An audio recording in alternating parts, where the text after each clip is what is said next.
سلام به آرمین تایمیای خفن خودم. امشب با یه ویدیو اومدم رو دست نداره، از بس خفن و ترسناکه. البته ترسناکه چه عرض کنم.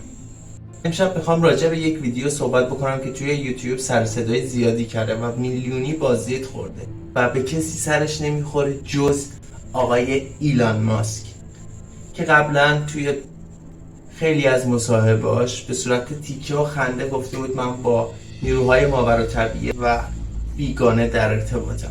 امشب میخوام این نظریه رو در پیش بگیریم و ببینیم این اتفاق به صورت تصادفی بوده و یک نقص فنیه یا نه.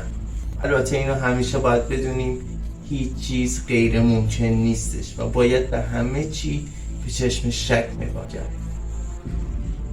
امروز میخوایم راجع به کمپانی خودرو تسلا صحبت بکنیم که دو تا رفیق با هم رفتن تست کردن توی قبرستون از طریق حسگرای 360 درجه که این آپشن رو به شما میده بتونید درخت، جاده و حتی اجسام متحرک مثل حیوان و انسان رو دور تا دور ماشینتون مشاهده بکنید و اون حسگرا تماما این اتفاق رو به شما نشون میدن.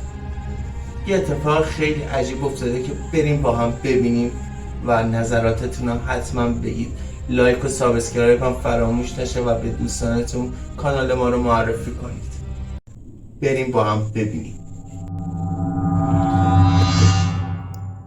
اینجا دوستان شرکت تسلا ماشینش آپشن داره که حسگرایی که آدم رو ببینه، چیزی که متحرک باشه رو تشخیص میده و میتونه حتی تشخیص بده که بچه از سگ آدم یا نه.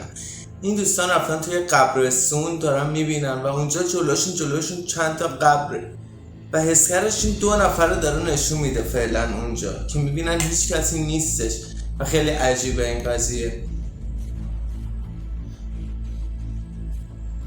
یه بچه هم اون ریس میبینین کوچولو اون بغلش داره حس میشه و هی غیب میشه ظاهر میشه و اونا یهو اون حسگره نشوندن یهو یارو میاد اون پیششون، انگار سرعت ماورایی دارن.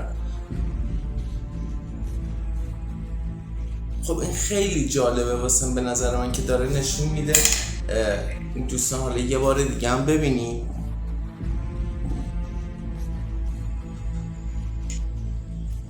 یه بچه رو نشون میده، 2 تا بزرگسال، حتی خود اون آدم هم که تو ماشین پیاده میشه که ببینه حسگرش درست کار میکنه یا نه. وقتی میره دقیقا بغل اون 2 تا شیئی که نامعلومن قرار میگیره و هیچ چیز دیگه ای اونجا نیستش، ولی توی حسگرا نشون میده که بغل اون 2 تا شبح یا اون 2 تا فرد خیالی قرار گرفته. خیلی این فیلم بازدید خورده و اصلا دستکاری نشده. این فیلم هیچ ادیتی نداره و کاملا درسته و احتمالش خیلی پایینه که بخواد مشکل از آپشن یا حسگرای اون ماشین باشه. طبق چیزی که بررسی شده و طبق برنامه‌ریزی که داره اون حسگر امواج و کل چیزاش با معادله و حساب شده هستش و خیلی احتمال کمی داره که بخواد این فرضیه غلط باشه و ماشین داره اشتباه میکنه. 100% به نظر من این چیزی حس کرده، ولی باز قضاوت با شماست. امیدوارم از دیدن این ویدیو لذت کافی رو برده باشید و حتما دنبال کننده کانال آرمین تایم باشید. با لایک و بیان نظرتون میتونید ما رو به سمت پیشرفت سوق بدید. پس در انجام این لطف کوتاهی نکنید. آرمین تایم همراه همیشگی شما.